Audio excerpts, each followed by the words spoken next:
రత్నకుమారి 2% విధానంపై film chamber లో మరోసారి కీలక సమావేశం జరిగింది. దీనికి సంబంధించి కూడా ఎటువంటి నిర్ణయాలు తీసుకోబోతున్నారు, ఏ విధంగా ఉండబోతుంది ఈ రోజు సమావేశం? సుధా, గత 3 రోజుల క్రితం ఈ సింగిల్ స్క్రీన్ థియేటర్లలో పర్సెంటేజ్ విధానాన్ని తీసుకురావాలి, అదే విధానం ద్వారా నష్టాలు కలుగుతున్నాయంటూ ఎగ్జిబిటర్లు, డిస్ట్రిబ్యూటర్లు ఆందోళనకు దిగిన తర్వాత ప్రొడ్యూసర్లు ఈ వ్యవహారంపై కొంత అసంతృప్తి వ్యక్తం చేశారు. ఇది కాస్త వ్యక్తిగతంగా మాటల దాడుల వరకు వెళ్ళింది.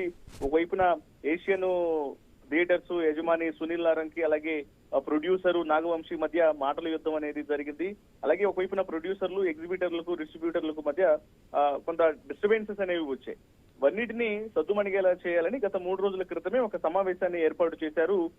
ఫిలిం ఛాంబర్ అధ్యక్షుడు డి సురేష్ బాబు ఆధ్వర్యంలో, అలాగే ఎఫ్డిసి చైర్మన్ గా ఉన్న దిల్ రాజు యొక్క సమావేశాన్ని ఏర్పాటు చేసి వీళ్ళ సమస్యలను పరిష్కరించాలన్న ఉద్దేశంతోనే సుదీర్ఘంగా జరిగిన సమావేశంలో ఒక నిర్ణయం తీసుకోవడం జరిగింది.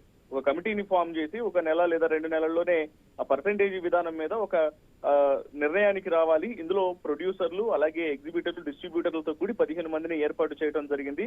దీని మీద త్వరలోనే ఒక నిర్ణయం తీసుకునేందుకు వీళ్ళందరూ కూడా ఒక 15 రోజుల ఈ యొక్క పర్సెంటేజ్ విధానానికి సంబంధించి నెల లేదా 2 నెలల్లోనే ఎవరికి ఇబ్బంది లేకుండా సరైనటువంటి నిర్ణయం తీసుకోవాలంటూ కమిటీని ఫామ్ చేయడం జరిగింది. అయితే ఇప్పుడు ఉన్నటువంటి మరొకసారి మరలా డిస్ట్రిబ్యూటర్స్, ఎగ్జిబిటర్స్ ఈ పర్సెంటేజ్ విధానానికి సంబంధించి పెద్ద సినిమాను టార్గెట్ చేశారు అనేటువంటి సందేహాలు అనేవి కలుగుతూ ఉన్నాయి. రీసెంట్ గా జరిగినటువంటి సమావేశంలో కూడా పెద్ద సంబంధించే వీళ్ళు సినిమా సమయం వరకు కూడా పర్సెంటేజ్ విధానాన్ని తీసుకొచ్చి పెద్ద సినిమా వస్తుందన్న ఉద్దేశంతోనే కుట్రకు పన్నుతున్నటువంటి ఆరోపణలు వచ్చాయి. ఇప్పుడు ఒక కమిటీని ఫామ్ చేసిన అనంతరం మరొకసారి డిస్ట్రిబ్యూటర్లు, ఎగ్జిబిటర్ల నుంచి ఈ పర్సెంటేజ్ విధానానికి సంబంధించి మరొకసారి టాపిక్ అనేది వెలుగులోకి వచ్చింది. ఈ సినిమాలకు కూడా, పెద్ద సినిమాలకు కూడా పెద్ద సినిమాలకు సంబంధించి అంటే త్వరలో రిలీజ్ కాబోయేటువంటి సినిమాలకు కూడా పర్సెంటేజ్ విధానాన్ని ఇవ్వాలని ఎగ్జిబిటర్లు డిమాండ్ చేస్తూ ఉన్నారు. కాస్త తక్కువ ఇచ్చినా సరే పర్సెంటేజ్ తప్పనిసరి అంటూ ఎగ్జిబిటర్లు పట్టుబడుతూ ఉన్నారు.